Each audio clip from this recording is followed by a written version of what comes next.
Greetings, everyone, and welcome to this, our first Campfire chat. Today, we are speaking with Professor Kevin Clement, who is a professor of English as a second language in the Intensive English Department, where he also serves as the Associate Chair at Houston City College, formerly known as Houston Community College. Today, Professor Clement is also joined with a current student, Van Can Tran, who will be sharing about his experience as well. We are so excited to have these two join us. This Campfire chat is brought to you through a grant that partners West Ed, this organization, the Texas Success Center, SESI, and Student Ready Strategies. We are grateful for funding from Ascentium, our grant partner. We are so excited to jump in today with our two experts who are here to talk to us about the ESOL program and sequence at Houston City College. And so I want to begin, Professor Clement, by turning to you and asking you to begin by just describing the ESOL course sequence and program, as well as the student population at your different campuses. Great. I actually have a couple of slides to kind of make it follow along. Let me give you a little bit of background information. First of all, the ESOL program, the Intensive English program at HCC was founded in the mid-1980s. There was actually two programs that were founded at the time. One was called Intensive English. One was called Academic ESL. They kind of had, they were founded at different campuses by different people. And they sometimes coordinated, sometimes not. And so in 2014, actually, the programs consolidated. This really had to do with something called the 24-hour rule. I'm sorry, the 27-hour rule, which was the amount of money that the state would reimburse according to developmental education, which we were supposedly exempt from. Anyway, to make a long story short, we consolidated the programs. The academic ESL got folded into intensive English. And then we also, at the time, the program had 4 levels. And we essentially folded that in and we created one class that was a capstone class at the end of, which was after intensive English, was called ESOL 0360. And when the level 1 and 2, the beginning levels, were moved into continuing education, and continuing education went to a 20-hour-a-week program. We kept in semester credit, my department ESL intensive English, level 3, level 4, and 0360. 0360 eventually became what's called 0370, or actually it's kind of morphed into that. If you look at the second slide, this gives you just the idea of the sequence. Right now, the ESL intensive English department offers 9 courses. Our level 3, which is high intermediate, has conversation, reading, writing, grammar, ESL 0349 through 52. Level 4 is advanced reading, writing, grammar, conversation, ESL 0353 through 0356. And then the capstone class, as I mentioned before, it used to be, there was something called 0360, which students would take if they didn't pass the TSI. Now, instead of that, we dropped that course a number of years ago, and it was replaced with ESOL 0370, which is the co-requisite course. It's a support class that's paired with English 1301, and it's actually been really very, very successful. As far as our demographics, the intensive English program serves about 1,200 students every semester. It goes up and down, but on average, about 1,200 students. We offer over 150 classes at 8 different locations across Houston. We serve students from across the globe, and these students actually speak probably about 100 different languages. So it's not uncommon in the classes. Our classes are capped at 24, and so the class average, I think, is somewhere around 20. And it's not uncommon. Like, for example, I have a class of 24 this semester, and I have 4 or 5 Vietnamese speakers. I have 2 or 3 Chinese speakers. I have Farsi speakers, Arabic speakers, Urdu speakers, and as well as Spanish speakers from about 4 different Spanish-speaking countries. That's a pretty typical class at HCC.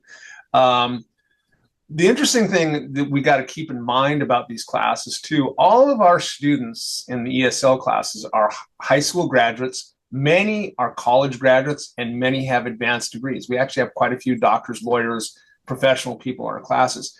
So we are housed in college readiness, which is developmental, part of a developmental program, but really ESL is not developmental in that the students did well in school. They're coming here. It's language acquisition. It's a different animal than developmental.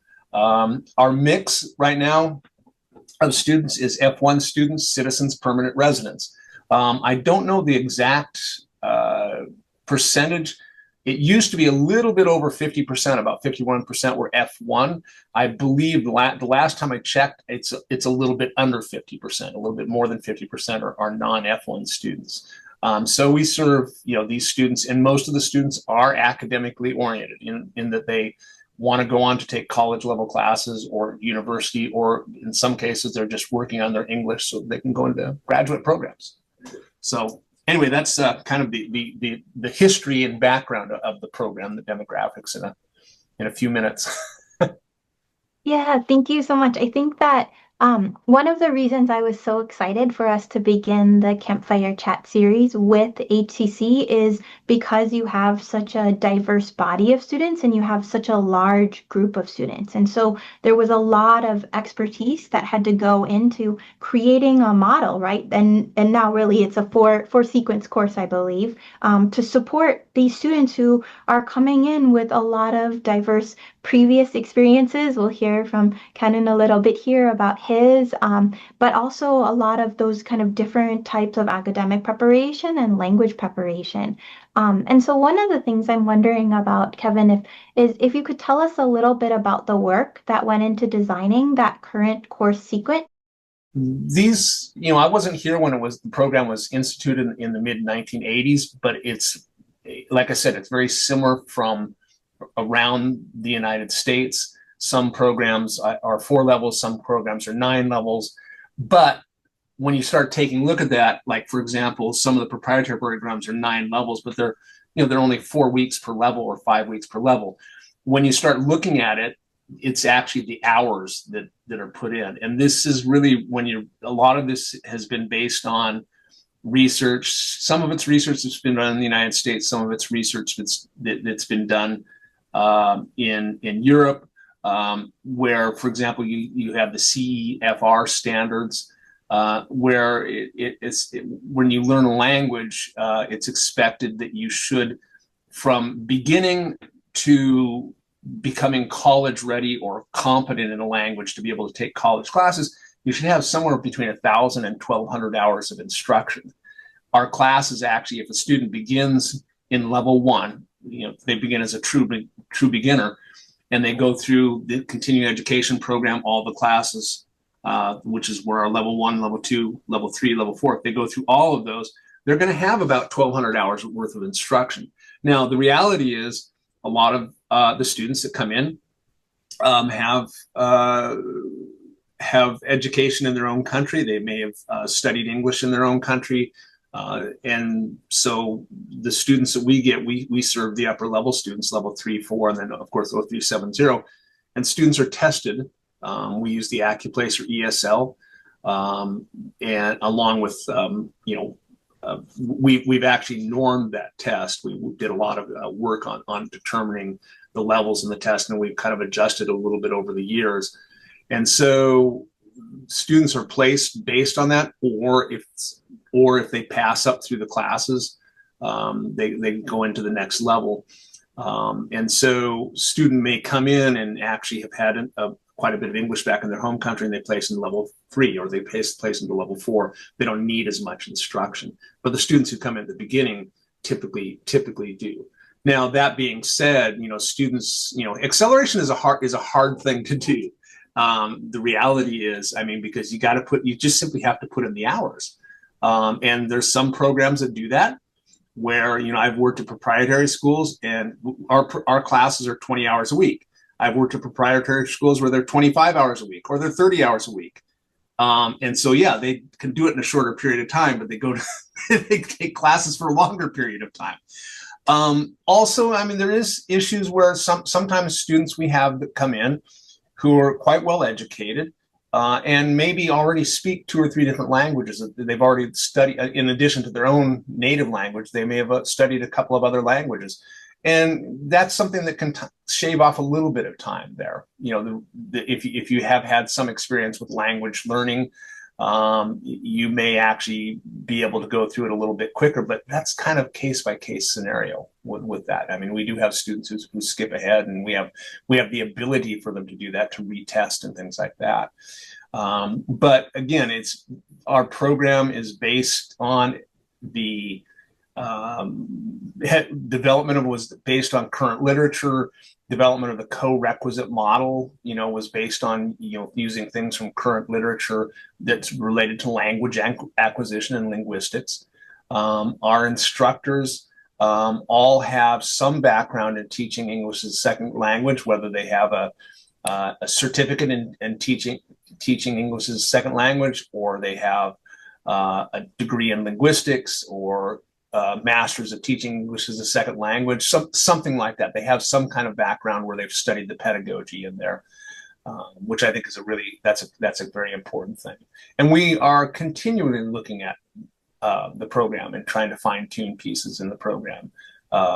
This is something actually we're in the process right now of examining how to better deal with grammar and conversation and things like that. So it's an ongoing process. So. I want to jump in here for a moment because I think your point about having truly qualified ESL instructors, right? People who are certified in TESOL or TEFL, teaching English to speakers of other languages, teaching English as a foreign language, is so important. And even your reference to CFR, for our listeners who aren't familiar with the common European framework of reference, something like yes, that, right? We use the acronym a lot, but CEFR tells us that it takes about 200 hours for a typical student to progress between levels. And so when you mentioned, Kevin, that your program start to finish, right? And I'm not talking just intensive English, but intensive English and the continuing ed, the class, which is also intensive. I'm sorry, the advanced level 3 and 4 classes. At a lot of the colleges where I imagine folks might be listening to this chat, they're going to be, trying to support students who are at the beginning levels. And so when they're experiencing these pressures, for example, to push the corrects down to lower levels in an ESOL program, they need to understand, not only is this not developmentally appropriate for our students, but the argument that our students may not yet be ready for that is coming out of, like you said, literature out of Europe, or it's coming out of second language acquisition scholarship. I think that HCC is really unique because you have such a concentration of experts in the field, right? This isn't just an English instructor who's also now teaching an ESOL section. Your classes are staffed by experts in TESOL, in language acquisition. And so I really want to point that out because I think that not every institution is going to be blessed with that type of expertise, right? ESOL it doesn't require the same credentials to teach ESL classes that we have in like English composition, for example. And so I do want to point that out because I know that that's a blessing for HCC, but that might not be the reality of some other colleges. Right. No, I agree with you. Especially, I mean, HCC, because we're such a large city, there's a lot of people that have the qualifications that can teach for us. And sometimes in smaller areas, there are not. And I over the years, I've talked to a lot of different colleges around around, I should say, Texas and other places. And one of the biggest mistakes that I think they can make is they will start saying, well, hey, we're just going to take a developmental class, something like INRW, and we're going to turn it into an ESL class or have some of our ESL instructors. And it's like, okay, maybe as a stopgap measure, you can do that if all the students in that class are going to be ESL students, and if you're going to have someone who actually has experience teaching ESL. Because, like you said, just because you're an English teacher, doesn't mean you can teach English as a second language. Although we do have people who have master's degrees in English who teach English as a second language, who have experience doing it.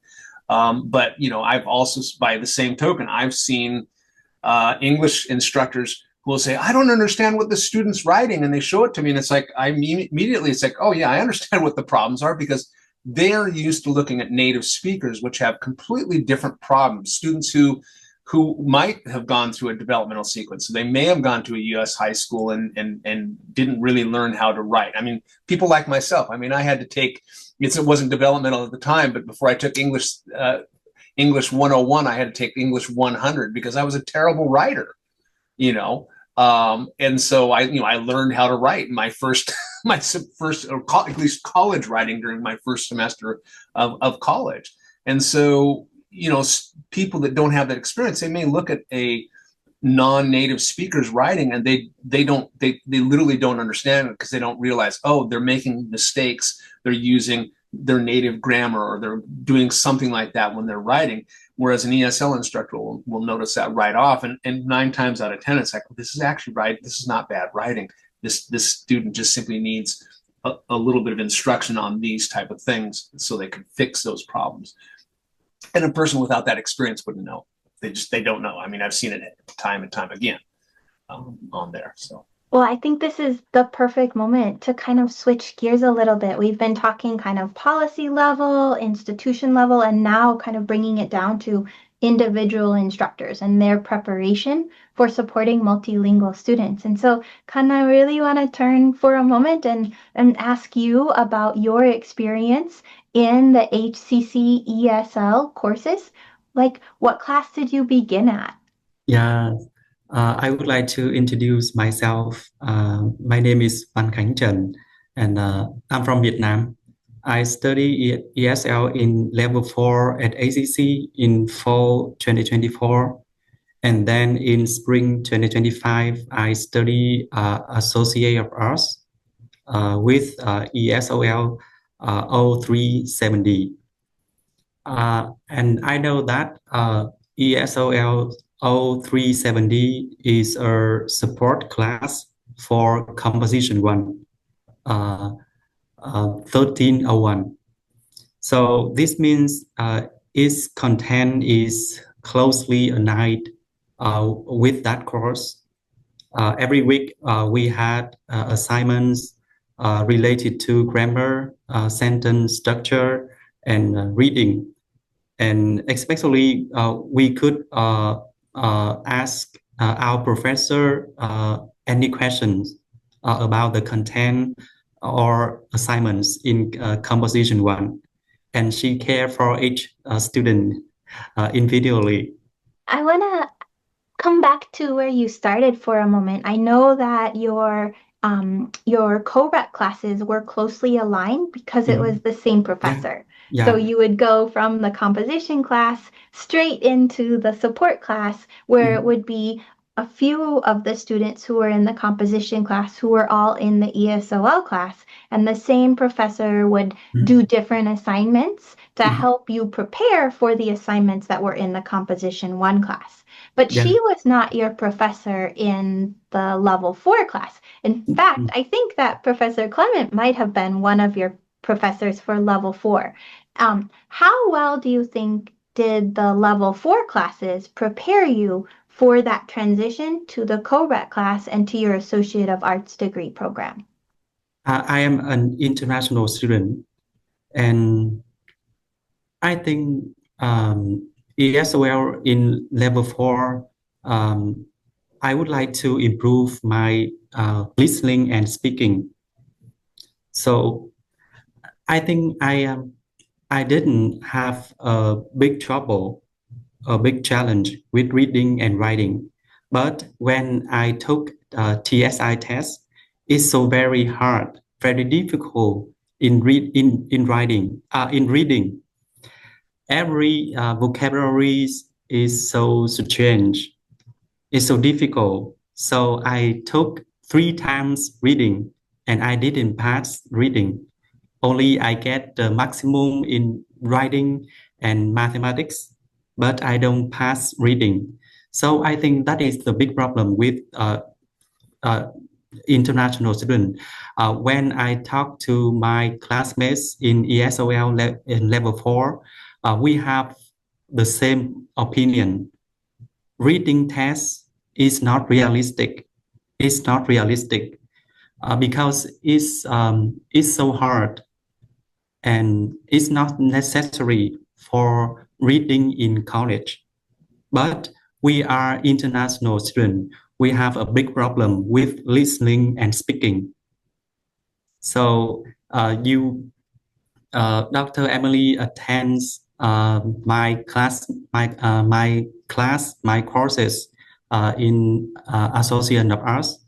So I can overcome writing and reading easily, but listen to my professor at his lectures or confident in speaking. That is the big problem with me. And when I talk to my Vietnamese students and Chinese students, we have the same problem with speaking and listening.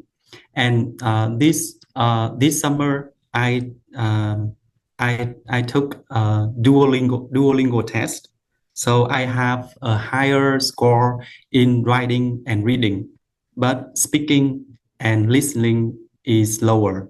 So one thing I would like to improve my course in ESOL. That is, I want to have more time to improve speaking and listening. Thank you so much, Ken. I think that you bring up some really important points that are, like you said, very universal among international students. Yeah. And some of the things that I'm hearing you say, I think are particularly important given a point that Professor Clement had addressed earlier. And so I want to turn to you, Kevin, for our final question here.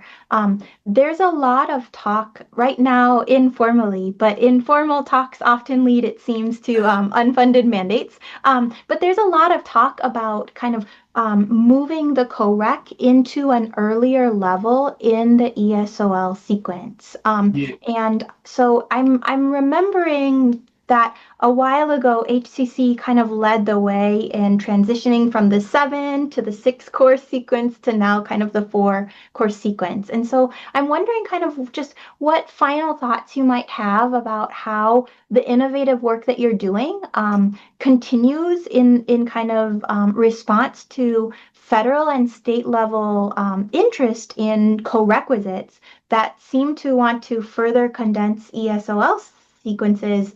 It sounds like it feels like in practice sometimes at the cost of reducing the amount of time students have to practice developing those academic skills, and particularly like Ken was talking about, related to their opportunities to practice listening and speaking, or maybe to practice grammar and use.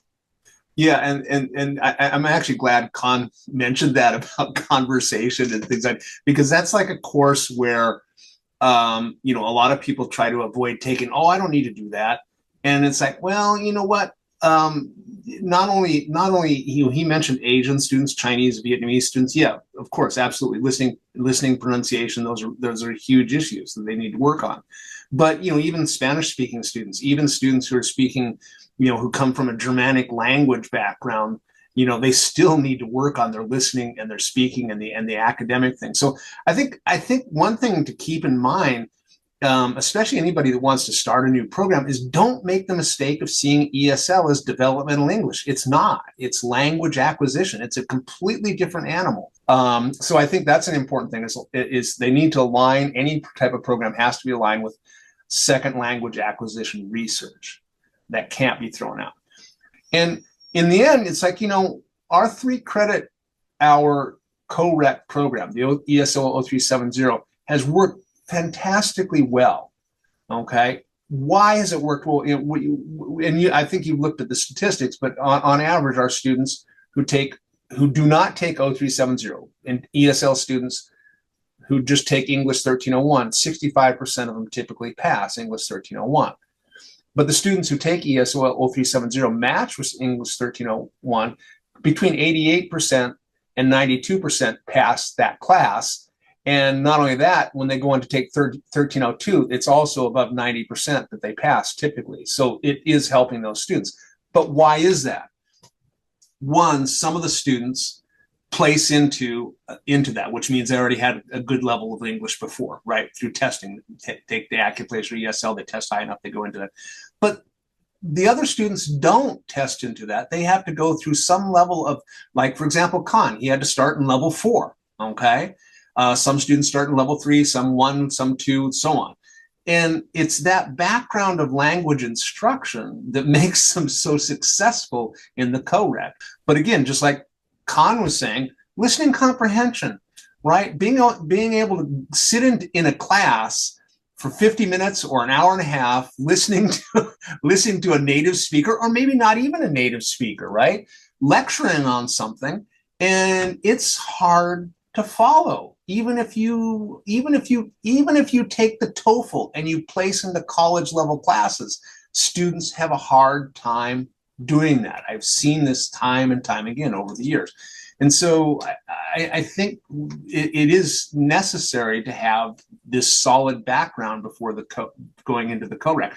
I think it's a natural thing doing it once you finish the most advanced level, taking the ESOL 0370 and pairing it with English 1301. That makes a lot of sense, because when you're doing that, the students are given the support which allows them to go through. For example, with Khan, he was able to go in, and this is very common for we have students who go in, they take the TSI, they pass the math section.